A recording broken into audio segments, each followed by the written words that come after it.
Videos देखने के लिए सब्सक्राइब करें जनसत्ता.com, बेल आइकन दबाकर पाएं लेटेस्ट नोटिफिकेशंस।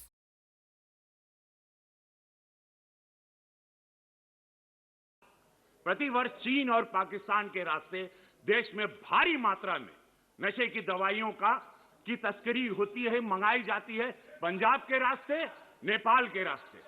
और नशे की दवाइयां हमारी फिल्म इंडस्ट्री में भी इसके एडिक्शन करवा दी। मेरा कहना यह है, entertainment industry in our country which provides direct employment every day to 5 lakh people and indirect employment to 5 million people. At a time when the financial situation is in a depressing state and employment is at the worst level, in order to divert the attention of the people, we are being used to be flogged by the social media and the government's non-support. Sir, people who have made their name in this film industry have called it a gutter. I completely disagree and I really disassociate, and I hope the government tells these people who have made their earning, name and fame in this industry to stop using such language. There are people in the entertainment industry who are some of the highest taxpayers.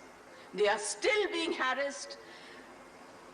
All kinds of promises are being made to entertainment industry but never ever kept. Sir, I get very worked up and very emotional. I have too many things to say, but you're not giving me enough time and opportunity to speak. Sir, I think the government must stand by the entertainment industry, because the entertainment industry always comes forward to help the government in whatever good work that the government takes up. They come and speak for them, they support them. If there is a national calamity, they come forward, they give money, they give their services. I think that it is very, very important that the government must support this industry and not kill it just because there are few people. You cannot tarnish the image of the entire industry. Right. This industry brings international name and recognition also, apart from the political people. I was really embarrassed and ashamed that yesterday one of our members in the Lok Sabha spoke, who is from the industry, against, I'm not taking a name, against the film industry. It's a shame.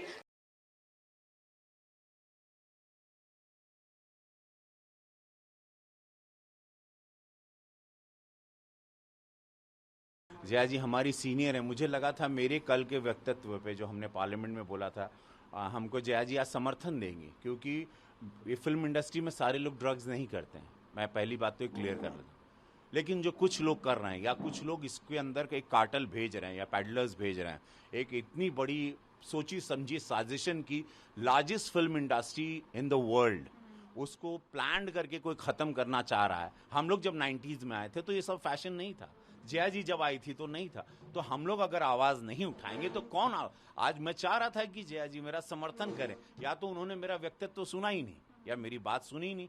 Industry को बचाने की बात, युवाओं को बचाने, कल मेरे बच्चे भी आएंगे तो किस माहौल में आएंगे? अपनी फिल्म इंडस्ट्री को, जो कि जया जी की भी फिल्म इंडस्ट्री, जितनी उनकी है उतना हक मेरा भी है इस इंडस्ट्री में। मैं उसको खोखला होने नहीं दूंगा, भले मेरी जान चली जाए, मुझे आवाज उठानी है।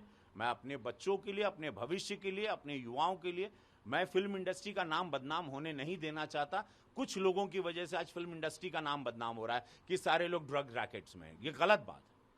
कुछ लोग हैं लेकिन उनकी भी कमर तोड़नी है। जो कुछ लोग हैं, एक भय पैदा करना, वो सारे सप्लायर्स को, वो सारे ड्रग माफिया कार्टेल्स को जो अंदर ड्रग सप्लाई कर रहे हैं और हजारों करोड़ रुपया कमा रहे हैं। ये कई हजार करोड़ का बिजनेस है, कई सारे माफियाज इसमें जुड़े हुए हैं, and we have to really take care. और इसीलिए कल मैंने पार्लियामेंट के पहले दिन ये मेरी आवाज गूंजी और मुझे समर्थन मिलने के बजाय मुझे इस तरह से जलील किया गया।